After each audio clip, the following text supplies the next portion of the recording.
Last night you dreamed something. Maybe you don't remember it now. Maybe it slipped away in the first 90 seconds after you opened your eyes, the way dreams always do, dissolving faster than you can grab hold of them. Or maybe one image stuck. Something strange. You were somewhere familiar that wasn't quite right. A person you know had a different face. You were trying to run and your legs weren't working. And for a second when you woke up, you genuinely couldn't tell which parts were real. That's not weird. That's not a glitch in your brain. That happens to every single human being on Earth, every single night, for their entire lives. And here's the part that never really gets asked out loud. Why? Why does a 3-pound lump of tissue that needs rest, that needs to shut down and recover, spend a huge chunk of that recovery time generating entire fictional worlds, full of characters and plots and emotional stakes, night after night, for no obvious payoff? You will spend roughly 6 years of your total life dreaming. 6 years. Not sleeping. Dreaming specifically. Full immersive experiences your brain builds from nothing while your body lies there completely still. And modern neuroscience, with every scanner, every study, every research grant thrown at the problem, still doesn't have a single settled answer for why. But here's the thing that's genuinely fascinating. For almost all of human history, people weren't confused about this at all. They had answers. Elaborate, detailed, deeply serious answers. Entire professions built around them. Whole civilizations that treated a dream not as background noise from a resting brain, but as one of the most important events that could happen to a person. So let's actually dig into this, because the deeper you go, the stranger and more interesting it gets. Let's start with what modern science actually thinks is happening, because you need the baseline before the reframe hits properly. For most of the 20th century, the dominant idea, largely thanks to Sigmund Freud, was that dreams were coded wish fulfillment. Hidden desires your conscious mind wouldn't admit to, dressed up in symbolism so your defenses would let them through. That theory shaped 100 years of pop culture, but it hasn't held up particularly well under actual scientific scrutiny. Researchers today lean toward a few competing, evidence-backed ideas instead. One of the leading theories is that dreaming is essentially memory consolidation. While you sleep, your brain is sorting through the day's experiences, deciding what gets filed into long-term storage and what gets discarded, and dreaming might be the strange, glitchy byproduct of that sorting process running in the background, half-formed images stitched together from fragments being archived. Another major idea is emotional processing. Some researchers argue dreaming, especially during REM sleep, helps regulate mood by letting the brain replay emotionally charged material in a lower-stakes, disconnected environment, essentially therapy you don't remember attending. But the theory that tends to land hardest, the one that connects directly back to everything ancient humans already seem to understand instinctively, is called threat simulation theory. It was proposed in 2000 by Finnish researcher Antti Rauvanshuo, and it argues something remarkable, that dreaming isn't random noise at all, it's rehearsal. The theory suggests your brain selects threatening or high-stakes situations from your waking life and runs them again and again in simulation, letting you practice recognizing danger and practice responding to it, all inside a completely safe virtual environment where nothing you do can actually get you killed. Studies analyzing large samples of recorded dreams found that a striking majority contains some form of threat, chase scenes, falling, confrontation, loss, pursuit. Being attacked in a dream isn't your subconscious being dramatic for no reason. It might be your brain running a fire drill. And here's the thing that doesn't get talked about enough. If you actually think about that theory from an evolutionary angle, it makes a disturbing amount of sense. Imagine an early human ancestor who dreamed constantly about being stalked by a predator, about outrunning something, about defending a camp at night. That person's brain has now run that scenario 100 times before it ever happens for real. If it does happen, they're not encountering the threat cold. They've rehearsed it. Meanwhile, a person whose brain generated nothing but boring, low-stakes dreams night after night gets no such advantage. Over tens of thousands of generations, the dreaming brains that ran threat simulations may have had a genuine survival edge over the ones that didn't. Dreaming, under this framing, isn't a leftover glitch of consciousness. It's a training simulator that's been running continuously for as long as our species has existed, quietly rehearsing worst-case scenarios so that when the real version shows up, some part of you has already been there before. And it's not just humans. Neuroscientists studying rats have found something that makes the threat simulation idea even more compelling. Researchers recording brain activity in rats running a maze found specific neural firing patterns tied to particular routes through that maze. Later, while the rats were asleep, those exact same firing patterns showed up again, replaying in the same sequence, as if the animal's brain were mentally rerunning the route while completely unconscious.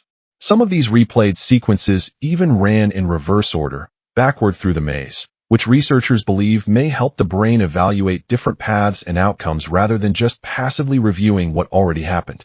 If a rat's sleeping brain is quietly rehearsing spatial problems and potential escape routes, it becomes a lot harder to write off human dreaming, which does something strikingly similar with far more complexity, as pure biological noise.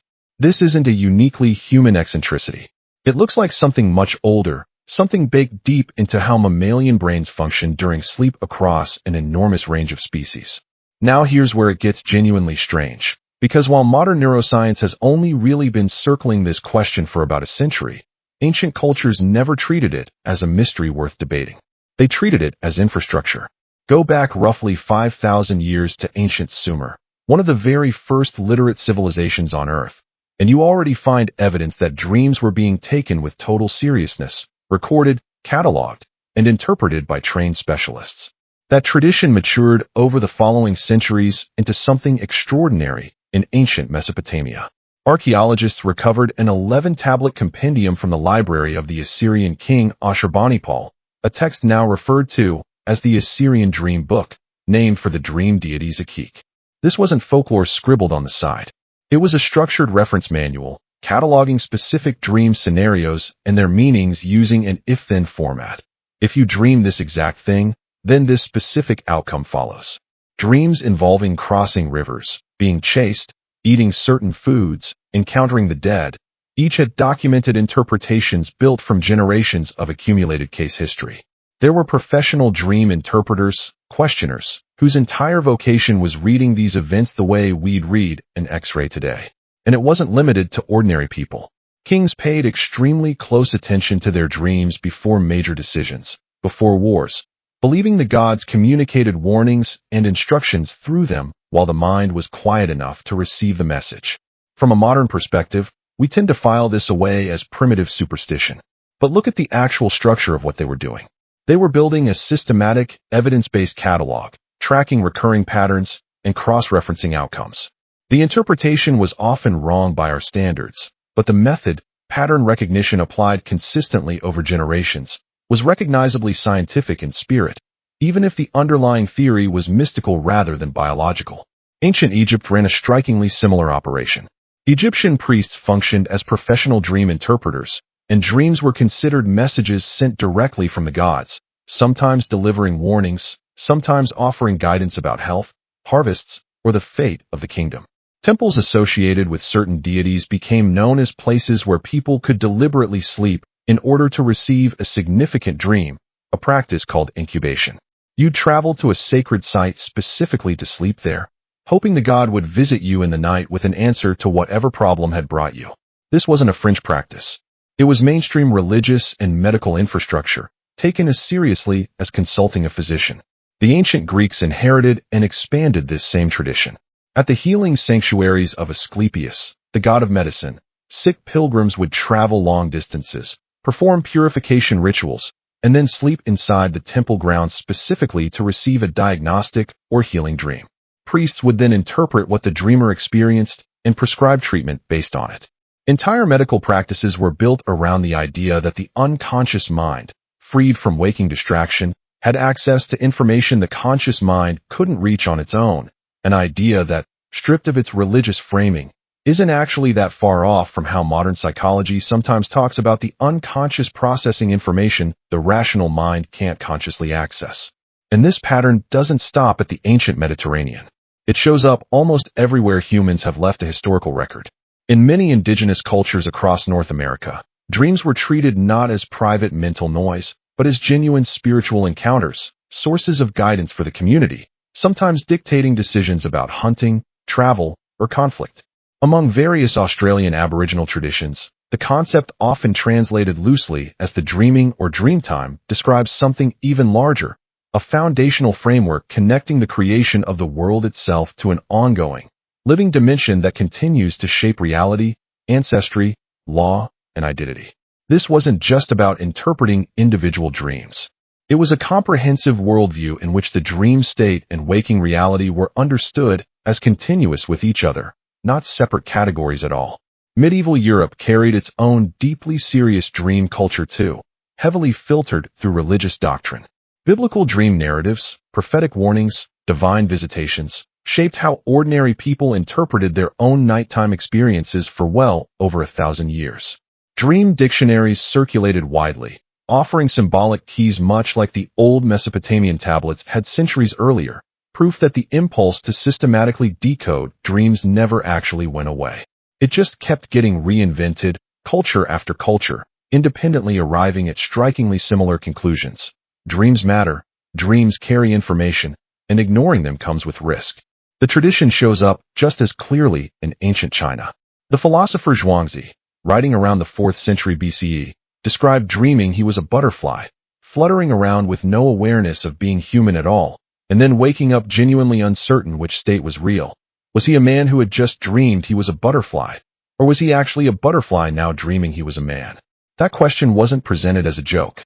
It became one of the most enduring philosophical challenges in Chinese thought, an early and remarkably sophisticated meditation on the boundary between waking consciousness and dream consciousness, centuries before Western philosophy would seriously wrestle with the same idea. Dream interpretation in Imperial China also became a formal discipline, with specialists cataloging dream symbols in dedicated manuals not unlike the Mesopotamian Dream Book, and dreams routinely factored into decisions at the imperial court. And of course, one of the most famous dream narratives in the ancient world comes from the Hebrew Bible, where Joseph interprets Pharaoh's dream of 7 fat cows followed by 7 lean cows as a prophecy of 7 abundant years followed by 7 years of famine. Guidance so trusted that Pharaoh restructures the entire kingdom's grain policy around it. Whether or not you take that story literally, the underlying assumption baked into it is telling. A dream, correctly interpreted, was considered reliable enough evidence to justify a national economic strategy. That's not a culture treating dreams as meaningless static. That's a culture treating dreams as one of the highest stakes information sources available to a ruler. So here's the reframe, the part that ties all of this together. It's tempting to look at all of that ancient effort, the priests, the temples, the 11 tablet catalogs, the ritual incubation sleeping, and dismiss it as elaborate nonsense built on a total misunderstanding of basic biology. And in a literal sense, sure, dreams aren't messages from Ishtar or Asclepius. But functionally, these cultures were responding to something completely real. They noticed, correctly, that dreams frequently contain meaningful material, unresolved fears, upcoming decisions, emotional residue from the day, warnings about danger. They just explained that observation using the only framework available to them, the supernatural, because the concept of a subconscious processing threat scenarios through REM sleep architecture wasn't going to be available for another several thousand years. Strip away the divine explanation, and what you're left with is a species that has never once, in any culture, in any era, treated dreaming as meaningless. Every single society we have records for developed some system for taking dreams seriously. That's not a coincidence. That's a signal. When a behavior shows up independently across every isolated human culture on the planet, from the Kalahari to Mesopotamia to Australia to medieval France, that's usually evolution talking, not culture inventing something arbitrary. The near-universal instinct to treat dreams as significant may itself be evidence that dreams actually are significant, just not for the reasons ancient priests believed. There's also something worth understanding about what's actually happening inside your skull while all of this is going on, because it explains why dreams feel the way they feel. During REM sleep, brain imaging shows that the areas responsible for vision, emotion, and memory light up intensely, while the prefrontal cortex, the region responsible for logic, planning, and impulse control, the part of you that would normally say, wait, this doesn't make sense, goes comparatively quiet. That's why dreams get away with things your waking mind never would. A dead relative can show up and have a completely normal conversation with you. And in the moment, nothing about that registers as impossible. Rooms can shift into different rooms mid-scene. You can suddenly know how to fly. The emotional and sensory parts of your brain are running at full intensity, generating a fully immersive experience, while the part responsible for sanity checking that experience has essentially clocked out for the night. It's a bit like watching an incredibly expensive, incredibly convincing film with the fact checker unplugged. which, incidentally, may be exactly the point. If the entire purpose of dreaming is to let you rehearse threatening or emotionally significant scenarios without the rational brain constantly interrupting to say this is fake, calm down, then quieting the skeptical, logical part of your mind isn't a design flaw. It's the mechanism working exactly as intended, allowing your emotional and reactive systems to train against vivid simulated stakes as if they were real, without your conscious, doubting mind getting in the way of the rehearsal. That same logic echoes through how certain indigenous traditions structured their relationship with dreaming as well, not just as passive reception, but as active practice. In numerous indigenous cultures across the Americas, the vision quest is a striking example, a deliberate, often solitary ritual involving fasting, isolation, and extended time in nature, undertaken specifically to provoke a significant dream or vision that would guide a person's identity, purpose, or role within the community. This wasn't dreaming as something that merely happened to you while you slept passively through the night. It was dreaming treated as a state you could deliberately enter through preparation and discipline, a resource you could actively pursue when you needed answers, guidance, or clarity that ordinary waking thought couldn't provide. That idea, that dream states can be intentionally accessed and are worth the significant effort of accessing, appears again and again across unrelated cultures with no contact between them, which makes it far more likely to reflect something real about human cognition than something merely invented and passed down through cultural transmission alone. And there's one more layer to this that rarely gets mentioned, which is what happens when dreaming gets interrupted rather than simply forgotten.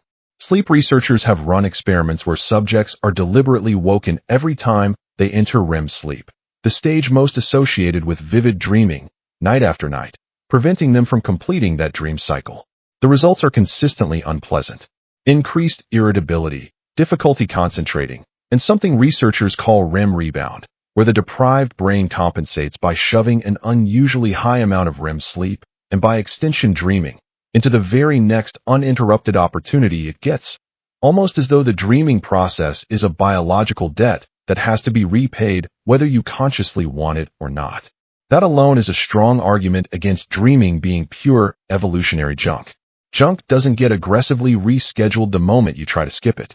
It's also worth sitting with just how much dream recall itself varies from person to person, because that variation turns out to be its own small window into how the whole system works. Some people wake up with almost nothing, a fading impression, a mood without a story attached to it. Others wake with vivid, detailed narratives they can recount scene by scene. Researchers have found that dream recall tends to correlate with the amount of time a person spends in lighter stages of sleep close to waking, and with certain patterns of brain activity in regions tied to attention and sensory processing. In other words, remembering a dream isn't really about whether the simulation ran. The simulation runs regardless, every night, for everyone, threat rehearsal and all. Remembering it is more like whether the recording got saved to a folder you can actually reopen later, or whether it simply got deleted the moment you woke up because your brain decided the footage wasn't worth keeping. Which means somewhere behind every night you think of as dreamless, something was very likely still running. You just weren't handed the receipt. So the next time you wake up from something strange, a dream where you were being chased, where something impossible happened, where a person from your past said something they'd never actually say, don't file it away as random static. For the vast majority of human history, that experience wasn't treated as noise. It was treated as data, a temple visit, a royal consultation, an 11-tablet reference manual, a rehearsal your ancestors' brains ran automatically every single night to keep them alive one step ahead of whatever was waiting in the dark. You're not imagining nonsense when you dream. You're running a simulation that's been in continuous operation for as long as there have been humans to run it, inherited from every single ancestor who woke up a little more prepared for the world than the version of themselves that had gone to sleep the night before. 6 years of your life, spent somewhere your ancestors would have taken very, very seriously, somewhere they built temples for, consulted kings about, and carved onto clay tablets so the knowledge wouldn't be lost. We stopped building the temples somewhere along the way. The simulation, however, never actually stopped running. Maybe, just maybe, that's worth taking a little more seriously too.